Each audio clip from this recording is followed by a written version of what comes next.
So today we have a natural gas fireplace that came with the house. However, hasn't been operating. As you can see, we have a natural gas hookup right here, but we're not connected. And we don't have any city terminations nearby. So what we're gonna do is hook it up to a propane tank. So some of the things that we're gonna need is we're gonna need some more brass fittings in order to connect the tank. Also sit the tank on the pad and connect it. So let's see what we can get. To help us with this, let's remove the fittings. So the fittings that I removed that was already installed with the house, we have a 3/4 inch flare brass to 1/2 inch adapter with a 1/2 inch cap.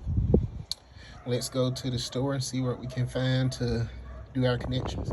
So big shout out to Home Depot. Some of the things that went picked up, propane tank gauge, also got a regulator cable. We also have the adapter to that. We have a natural gas valve, and we have our fittings that we already had, and I bought another cap just for all season use. And you also can see my pipe thread. Another thing you're gonna need is propane, and as well as I got a couple of pavers to sit the tank on the ground. Okay, now we have everything hooked up and got our pavers placed. Okay, we have everything tightened, sealed up. As mentioned, moment of truth. So it did take a little while to purge the natural gas, but let's go.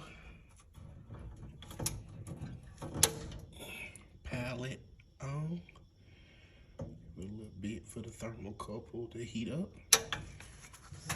Heat it.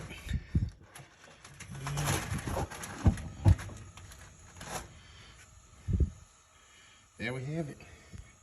Appreciate it. Job well done.